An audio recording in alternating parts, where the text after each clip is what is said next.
સુરત શહેરના ગોપીપુરા સ્થિત કાગઝીના મેદાનમાં જીવલેણ હુમલો કરનાર નાસ્તા ફરતા આરોપીને અઠવા પોલીસે ઝડપી પાડ્યો. પોલીસે આરોપીને લઈને ઘટનાનું રિકન્સ્ટ્રક્શન કરીને પંચનામું કર્યું. મળતી માહિતી પ્રમાણે સુરત શહેરમાં તારીખ 16/5/2025ના રોજ ફરિયાદી ઇસરાઇલ ઇબ્રાહિમ શેખના મિત્ર સમીર શેખના કાઝીનું મેદાન ખાતે તીનબત્તી મહોલ્લામાં બર્થડેની ઉજવણી હતી, જ્યાં ઇસરાઇલ ઇબ્રાહિમ શેખ રાતના 10:30 વાગ્યે ગયા હતા, જ્યાં તેની ટુ વ્હીલર ઉપર કોઈ નાના છોકરાથી કેક પડી જતા તે છોકરો બાજુની ટુ વ્હીલરમાંથી કપડું કાઢી ગાડી સાફ કરી રહ્યો હતો.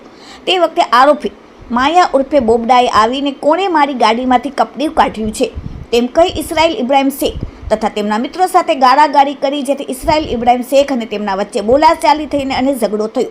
ત્યારબાદ 17/5/2025ના રોજ રાતના સમયે આરોપી માયા ઉર્ફે બોબડાના કાકા હુસેન ઉર્ફે કલ્લુ અકબર અલી સૈયદે ફરિયાદીને માયા ઉર્ફે બોબડા સાથે 16/5/2025ના રોજ થયેલ ઝઘડા અંગે ગાળો આપતા ફરિયાદીએ તેની પાસે માફી માંગી હતી. તેમ છતાં ગત તારીખ 17/5/2025ના રોજ ફરી હુસેન ઉર્ફે કલ્લુએ ફરિયાદીના મિત્ર સમીરના ફોન ઉપર ફરિયાદી સાથે વાતચીત કરી ગોપીપુરા કાઝીનું મેદાન તીનબત્તી પાસે બોલાવતા ઇસરાઇલ ઇબ્રાહિમ શેખ ત્યાં જતા આરોપી હુસેન ઉર્ફે કલ્લુ તથા માયા બોબડો તથા અફઝલ અમજદ શેખ તથા રાઝા મહેમૂદ હાજર હતો. હુસેન ઉર્ફે કલ્લુએ ફરિયાદી સાથે હાથાપાઈ કરી ગાળો આપી અને ફરિયાદીના મિત્રો સમીરના મામા ગુલામ સબીર અરબ વચ્ચે પડીને ફરિયાદીને વધુ મારમાંથી બચાવ્યો.